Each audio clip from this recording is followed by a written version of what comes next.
A city described as a mamacita. Wow, you really weren't kidding about that poetic YouTube video, huh? That's quite a claim to make. Yeah, and Cartagena kind of earns it, believe me. So, like, what makes it so captivating that it gets that kind of description? The video mentions something like 28 islands. Right. This blend of sea and fresh water.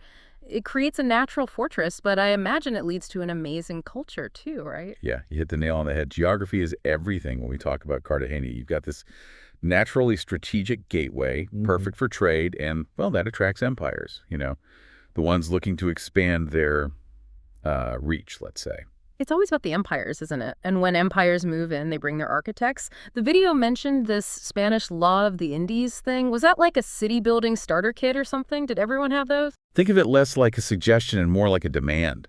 The Spanish, they were meticulous, really meticulous about imposing their vision. This wasn't just about building a city. It was about controlling what that city would become. So yeah, a standardized blueprint for their colonial cities. And we see echoes of that all over, right? Oh, absolutely. All across Latin America. Yeah. That central plaza, the big government buildings, those massive churches, meant to inspire awe and, well, a little fear maybe. A little fear, yeah. I mean, I get it. Create a sense of familiarity, of authority. Exactly. But it's deeper than just looks, right? That blueprint, it was designed to dictate how people interacted, to reinforce those social hierarchies. Every building, every placement had a purpose. Remind everyone, the colonizers and the colonized, who was in charge. Man, that's a level of control I hadn't even considered. But it makes you think, why that specific blueprint? What was it about the Law of the Indies that resonated with them back then? Okay, so to get that, I'm going to rewind a bit. Back to the Spanish conquest of Granada. This was a huge victory over Moorish rule. And it wasn't just about the land, it was about cultural dominance. They took that experience, that model of conquest and urban planning, and basically put it on a boat to the Americas. So they were trying to recreate a feeling, like by building elements of their cities in the Americas, they were trying to recapture that sense of victory, of control in a new and, let's face it, pretty unfamiliar world. Yeah, that's a fascinating question. Imagine those Spanish architects, yeah. They get to Cartagena, this exotic landscape unlike anything they had ever seen, and yet they try to impose a sense of order, a reflection of their worldview. Talk about literally shaping the environment, and with it, the society they hoped would grow there. And a key part of that environment, as the video pointed out, was the Magdalena River. Now, that's not just a pretty feature on a map. That's a vital artery for all of Colombia, right? The Magdalena was the lifeblood. It connected Cartagena to the other important cities, made trade possible, and, well, whoever controlled trade controlled the power. Location, location, location, eh? The Spanish were definitely savvy about the value of a good port city. And that value, it made Cartagena a prize. Everyone wanted it. And that desire, that shaped its destiny in ways I don't think even they could have predicted. It's kind of sobering, though, when you think about that control, that grip they had.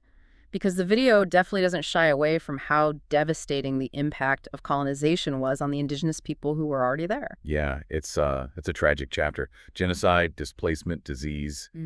It's impossible to ignore. Entire cultures were just wiped out. And we're still seeing the consequences of that today. That's what gets me. It's not even just history. It's like this deep wound that still hasn't healed. And that destruction, it directly shaped what Cartagena would become. The video even mentioned that the Spanish couldn't even utilize the indigenous population for their huge construction projects. There were simply too few left. Right. It's a chilling reminder of how brutal colonization really was. And that void, the lack of a workforce, that's what led directly to the transatlantic slave trade. I mean, where else were they going to get the labor? It's just awful. Cartagena became this major entry point for enslaved Africans. The scale of it, just, I don't even know. Hard to fathom. No, you're right. It's hard to wrap your head around. But it's essential to understand this period, even though it's painful, because it's what truly transformed Cartagena at its core. It wasn't just labor either. It was culture, identity, resilience. The forced migration of millions of Africans across the Atlantic brought all of that with it. Creating this incredibly complex social fabric, this blend of ethnicities and cultures that you can still feel when you walk those streets today, right? Exactly. And nowhere is that legacy, that blending, more powerful than in Cartagena's musical heritage. Oh man, the way the video described cumbia, it's this fusion of African and Spanish influences, right? But it's born from such hardship, and yet there's this overwhelming sense of joy to it. Was that common in other colonial cities? Like, did music always find a way to emerge, even in those circumstances. It's a real testament to the power of music, wouldn't you say? I Yeah. mean, even facing that kind of unimaginable suffering, enslaved Africans brought their traditions, their rhythms, their instruments, and those blended with the sounds of Spain, creating something totally new. Cumbia wasn't just music. It was a form of resistance, Hmm. a way to hold on to your identity, to build community in the midst of all that. And it didn't stay confined to Cartagena, did it? The video made it sound like it spread throughout Latin America, like it became a symbol of the Caribbean spirit. Spot on. And that spirit of resistance, that refusal to be silenced, it's embodied in the story of Benko's Bayojo. Oh, yeah. The escaped slave who led a rebellion and then established the Palenque de San Basilio. That's the one. This community near Cartagena where African traditions could not just survive, but thrive. That's what's so striking. It wasn't just about getting away. It was about creating something new, a place of true freedom. Bayojo's story is powerful. It reminds us that even in the absolute darkest moments, hope and defiance can still find a way. That's what the Palenque represents. It wasn't just a refuge. It was a direct challenge to Spanish authority and proof that community and culture, that bond, could withstand anything. Do we know much about daily life in the Palenque? How they managed to stay under the radar, to actually thrive while under constant threat from Spanish forces? Well, that's where it gets really interesting, because the Palenque, it wasn't alone. It was part of a much larger network of resistance, these communities called maroon communities, formed by escaped slaves all over the Americas. Wow. Each one a testament to the unbreakable human spirit. They developed their own languages, customs, even their own ways of fighting to defend their hard-won freedom. So we're talking about a whole hidden network challenging the very foundation of colonial power. It makes you see those grand Spanish plazas, those imposing buildings, in a whole new light. The reality beneath the surface was way more complex than they could have ever imagined. And that complexity, that's what's woven into the very DNA of Cartagena. This city wasn't just shaped by colonial powers. It was shaped by the people who resisted them, who carved out their own spaces and their own stories in defiance. It's kind of mind-blowing when you think about it, these hidden networks of resistance just operating right under the noses of the Spanish. Talk about a different perspective on Cartagena's history.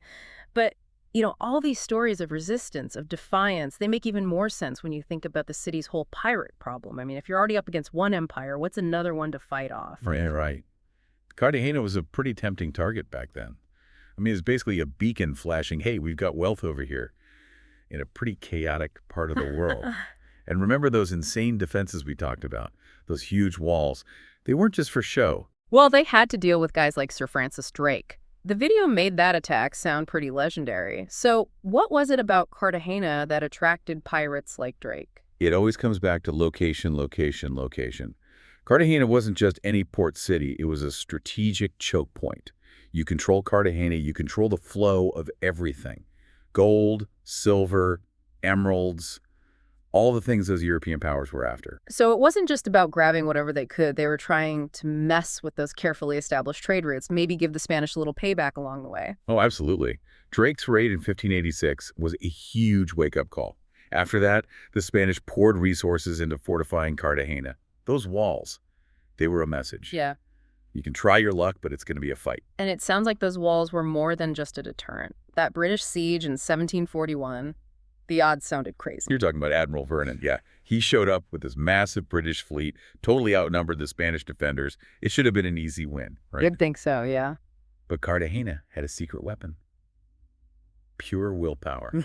And a leader who became a legend, Blas de Lezo. The video mentioned that he was seriously injured, but he still managed to rally the city to victory. What's the story there? Picture this. Blas de Lezo, missing an eye, missing a leg, an arm, all lost in previous battles. And yet, he's the heart and soul of Cartagena's defense. He knew that city like the back of his hand. He knew the winds, the currents, and he used them to outsmart the British. That's the stuff of legends, all right. No wonder he became a symbol of Cartagena's resilience. And that resilience was tested over and over. Cartagena was one of the first in South America, even before the rest of Colombia, to say, we're done with Spain, declaring their independence in 1811. Wow. Declaring independence that early must have come with a price. Oh yeah, Cartagena became the front line for the fight for freedom. Another brutal siege, this time by the Spanish trying desperately to hang on to their power. But even against impossible odds, the people of Cartagena held their ground. That desire for freedom, that's what fueled their resistance. It's just incredible to me how this one city embodies such a wild history. I mean, you've got the indigenous roots, the colonial struggles, pirates, the fight for independence. It's no wonder Cartagena feels so alive, so vibrant. It's a city that has been through the ringer. Centuries of change, absorbing influences, evolving. Yeah. But through it all, it's held with that unique Cartagena spirit. And that spirit comes out in so many ways. The art, the music, the video mentioned Gabriel Garcia Marquez, a literary giant. And he found so much inspiration within Cartagena's walls. Were there others like him? Cartagena has this way of attracting creative people. Musicians like Lucho Bermudez, he captured the soul of the Caribbean with his music. Yeah. Painters like Alejandro Obregón and Cecilia Porras, they were drawn to the city's colors, the way the light hits everything. And poets like Luis Carlos Lopez and Raúl Gómez Jatín, they drew on the city's rich history, that vibrant street life. It's like Cartagena itself is the muse. It inspires artists to capture its essence. And then there's Champeta. Imagine this. The streets come alive with this incredible mix of African rhythms, indigenous beats, this touch of Caribbean flair. It's music born from the heart of Cartagena's barrios, a tribute to its African heritage, this powerful expression of joy and resilience. A reminder that even with those grand colonial buildings, those whispers of empire still lingering, the heart of Cartagena beats to its own rhythm. Exactly. And that's what makes it so captivating. It's a city of layers, complexities. The past isn't just something you visit in Cartagena, it's woven into the present.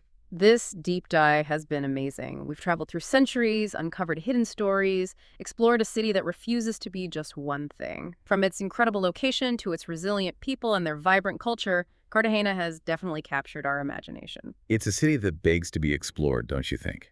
Every corner you turn, you can just feel the stories waiting to be discovered. Absolutely. So to everyone listening, if you ever find yourself longing for a place that sparks your curiosity and nourishes your soul, think about Cartagena. Because this mamacita of a city, she's got a lot to offer. Thanks for joining us on this incredible journey, and until next time, keep exploring.